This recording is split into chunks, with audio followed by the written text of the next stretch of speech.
Bonjour à tous et bienvenue sur Oh la langue. Salut tout le monde. C'est tellement chouette de vous retrouver ici, que ce soit pour la première fois ou que vous soyez déjà de la famille. Aujourd'hui, on va aborder un sujet qui touche absolument tout le monde. Que vous parliez à un ami, en réunion, devant une classe ou même juste à vous-même dans le miroir. Exactement. On va parler de communication. Pas de façon théorique ou ennuyeuse, hein. Non, on va explorer ensemble ce qui rend un message clair, touchant et surtout compris. Et pour ça, on s'inspire d'un livre passionnant, Les 16 lois indéniables de la communication de John Maxwell. Mais rassurez-vous, on va tout expliquer en français simple, fluide, naturel. Parce que la communication, ce n'est pas de la magie, ce n'est pas réservé à une élite ou à ceux qui ont le don, c'est une compétence. Une compétence qu'on peut tous apprendre, affiner et rendre plus humaine. Et c'est justement ce qu'on va faire aujourd'hui, pas à pas, loi après loi, avec des exemples concrets, des petites histoires et surtout avec beaucoup de bienveillance.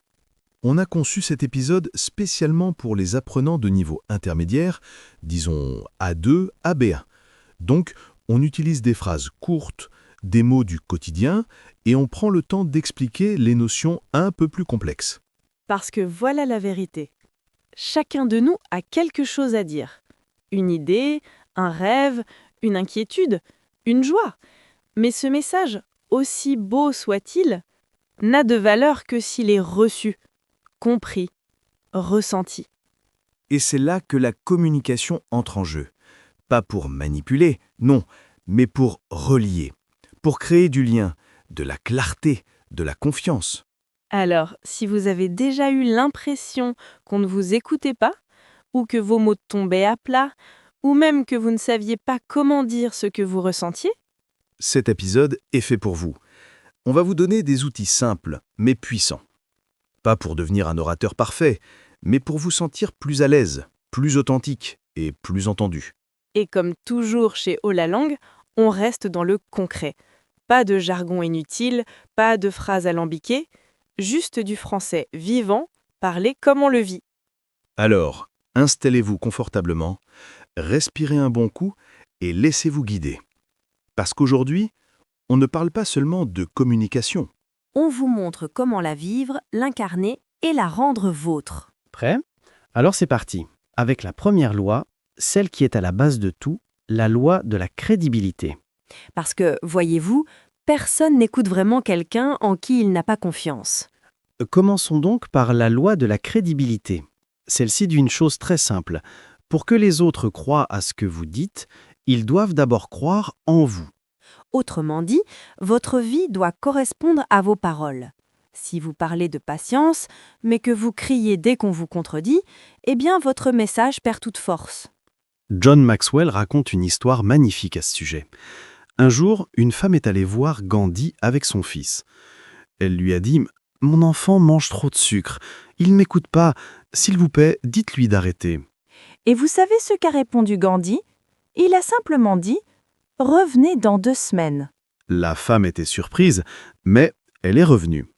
Et là, Gandhi a regardé le petit garçon et lui a dit calmement « Arrête de manger du sucre. La mère, un peu déçue, a demandé « Pourquoi ne pas me l'avoir dit la première fois ?» ?» ». Gandhi a répondu « Parce que moi-même je mangeais du sucre. Je devais d'abord arrêter pour pouvoir parler avec crédibilité. Voilà. Ce n'est pas juste ce que vous dites qui compte, c'est ce que vous vivez. Alors, avant de vouloir convaincre quelqu'un, demandez-vous « Est-ce que je vis déjà ce que je prêche ?» Passons maintenant à la loi de l'observation. Celle-ci nous invite à apprendre en regardant. Oui, tout simplement. Observez les personnes qui communiquent bien. Regardez comment elles parlent, leur rythme, leur silence, leur intonation. Voyez comment elles bougent ou ne bougent pas. Remarquez comment elles créent une connexion, même dans une salle pleine de monde. Mais attention, il ne s'agit pas de copier mot pour mot. Personne ne veut entendre une imitation. Non, l'idée c'est d'observer, de comprendre ce qui fonctionne, puis d'adapter ces bonnes habitudes à votre propre personnalité. Par exemple, si vous voyez quelqu'un utiliser des pauses pour marquer l'importance d'une idée, vous pouvez essayer vous aussi. Mais peut-être que vous les ferez plus courtes ou que vous les accompagnerez d'un sourire. L'observation, c'est comme avoir des professeurs partout autour de vous, dans les cafés, à la télé, dans les réunions, même dans les films. Et chaque fois que vous écoutez activement, vous apprenez. Pas seulement les mots, mais la musique derrière les mots. Enfin, arrivons à la loi de la connexion. Celle-ci est peut-être la plus humaine de toutes, parce qu'elle dit ceci. Avant de chercher à transmettre un message, connectez-vous à la personne en face.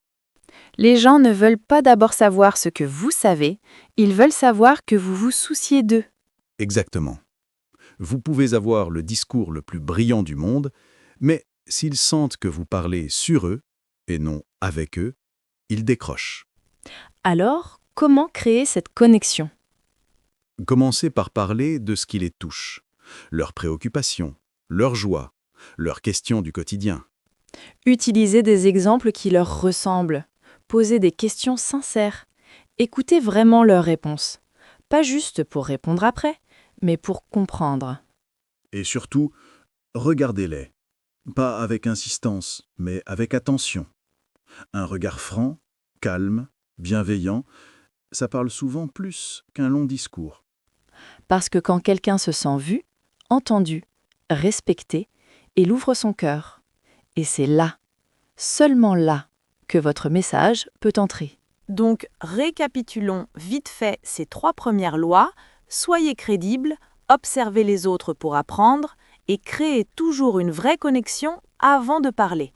3 fondations solides, pas compliquées, mais essentielles. Et devinez quoi? On continue tout de suite avec la 4e loi. Mais avant, respirez un instant, parce que ce qu'on vient de dire, ça vaut le coup d'y penser un peu. Alors, on reprend, parce que la loi de l'anticipation arrive et elle est pleine d'énergie. Oui, cette loi, c'est un peu comme allumer une petite lumière dans l'esprit de votre auditoire avant même de commencer à parler. Imaginez les bandes-annonces de films. Elles ne vous racontent pas tout, mais elles créent une envie, une curiosité, un « j'ai hâte de voir ça ». Exactement. En communication, c'est pareil. Vous pouvez dire « Dans un instant, je vais vous partager une astuce simple qui change tout » ou « Attendez de voir ce qui s'est passé quand j'ai essayé ça ». Ça prépare l'oreille, le cœur et même le corps de l'autre à recevoir ce que vous allez dire. Mais attention, et c'est très important, si vous créez de l'attente, vous devez tenir votre promesse. Parce que si vous dites « je vais vous révéler un secret incroyable » et que vous parlez juste de ranger vos chaussettes, eh bien la confiance part en fumée. Donc, créer de l'anticipation, oui, mais avec honnêteté.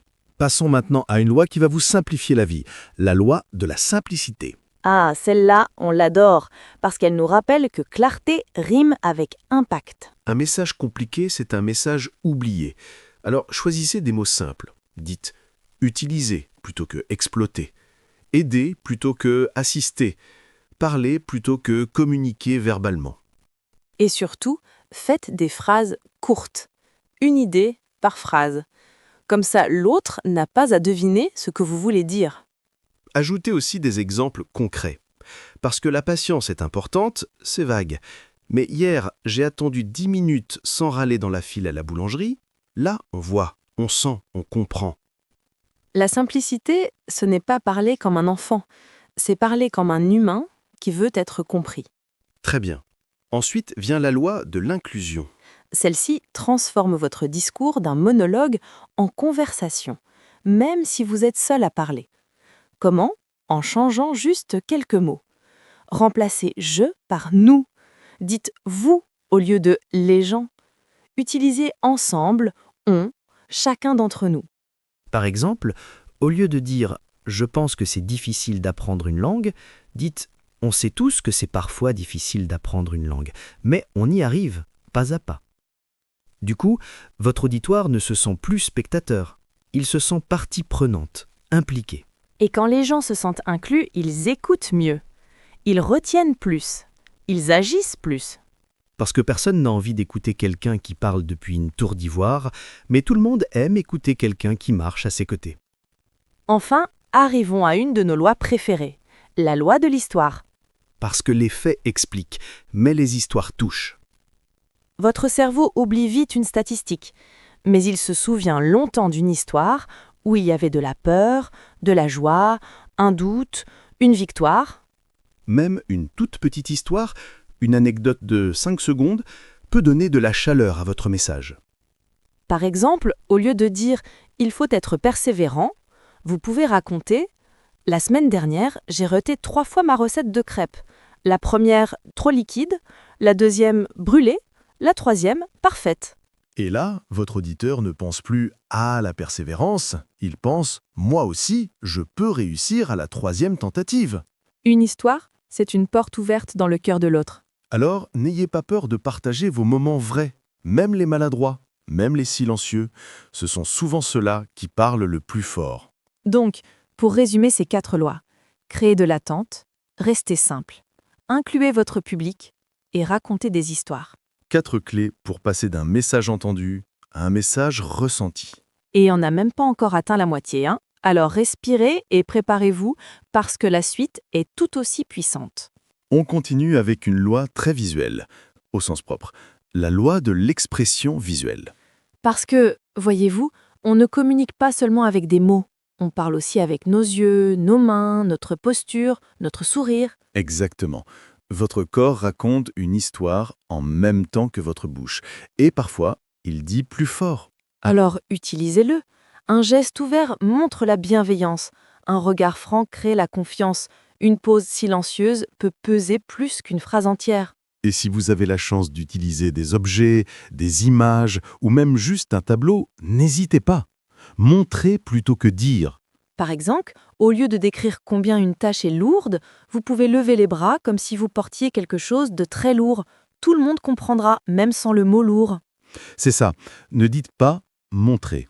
Parce que ce qu'on voit, on le retient. Ce qu'on entend, on l'oublie parfois. Passons maintenant à une loi souvent oubliée mais essentielle, la loi du retour ou feedback. La communication, ce n'est pas un monologue lancé dans le vide.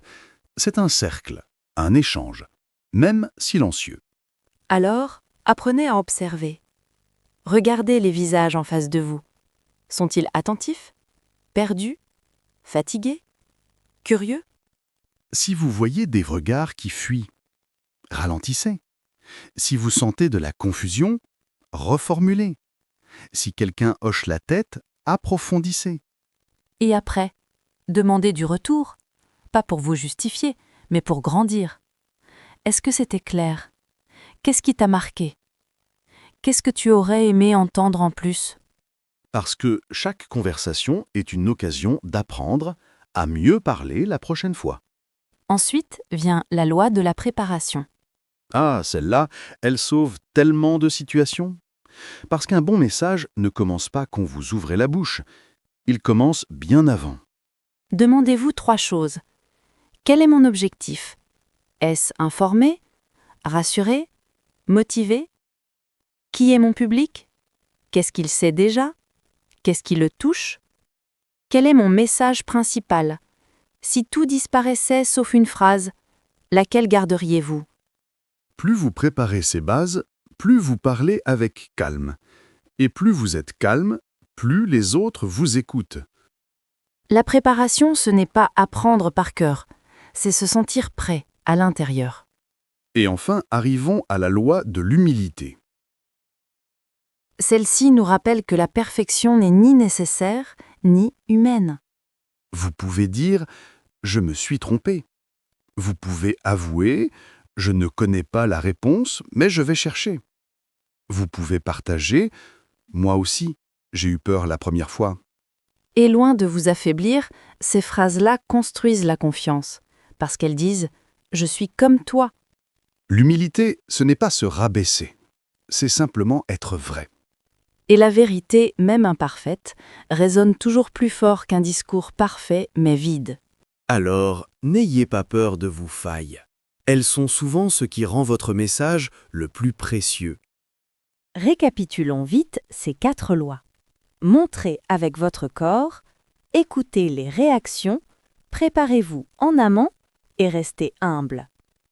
4 piliers pour parler non pas comme un robot, mais comme un être humain vivant, respirant et sincère. Et on n'est toujours pas à la fin, parce que les prochaines lois parlent de ce qui donne vie à vos mots, votre foi en eux. On arrive maintenant à une loi qui vient du cœur, la loi de la conviction. Parce que si vous ne croyez pas à ce que vous dites, pourquoi quelqu'un d'autre y croirait? La conviction, ce n'est pas crier fort, c'est parler avec une énergie calme, profonde, sincère.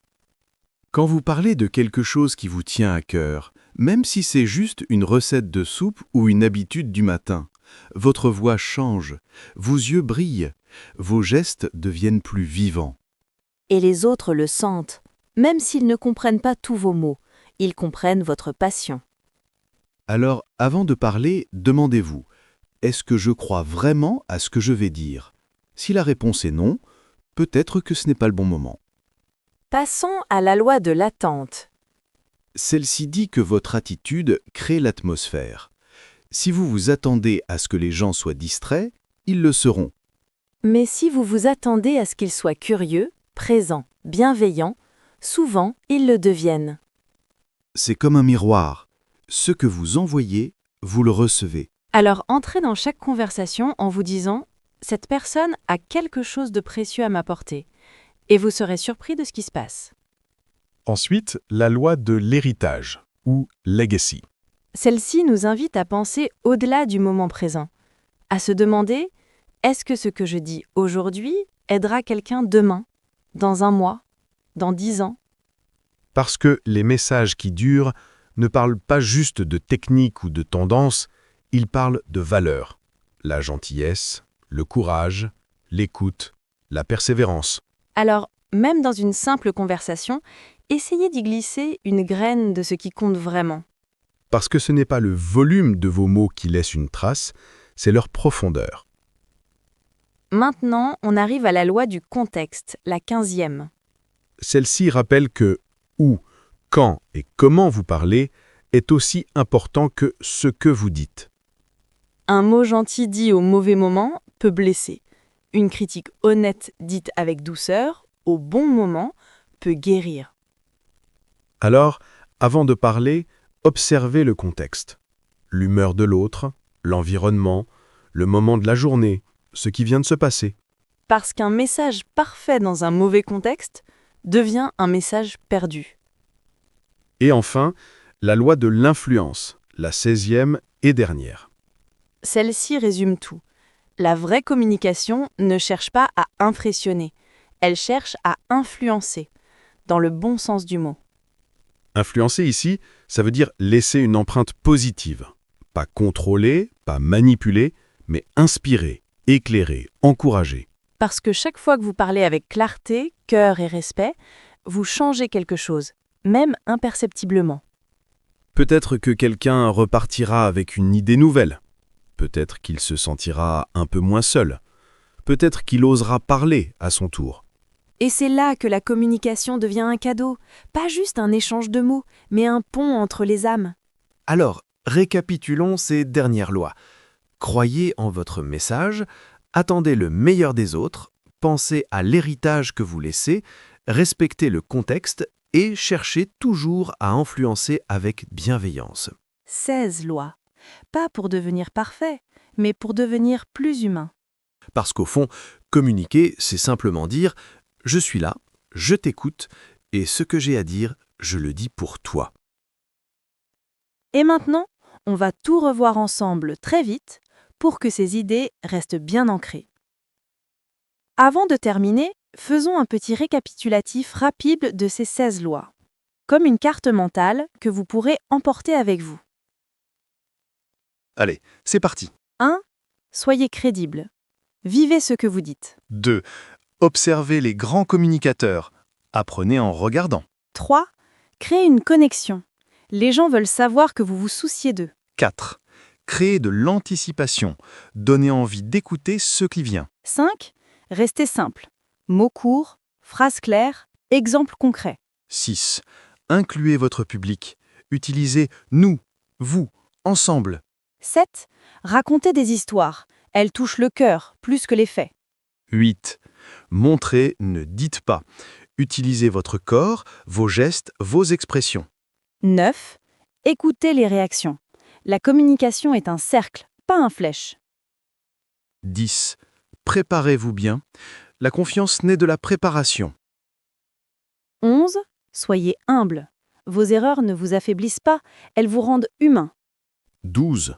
Croyez en votre message. Si vous n'y croyez pas, personne n'y croira. 13. Attendez le meilleur. Votre attitude façonne la réponse des autres. 14. Laissez un héritage. Parlez de ce qui dure, la bienveillance, le courage, l'écoute. 15. Respectez le contexte. Le quand et le où comptent autant que le quoi. 16. Cherchez à influencer, pas à impressionner. Inspirer, éclairer, relier. 16 lois. Pas 16 règles rigides, mais 16 boussoles.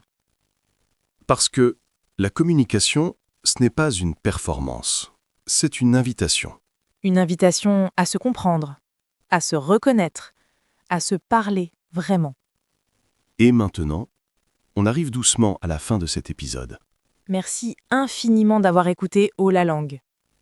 Vous venez de passer un moment précieux avec vous-même, avec nous et avec la langue française. Alors, gardez cette énergie, restez curieux, restez motivé et continuez d'apprendre un mot, une phrase, une conversation à la fois. À très bientôt.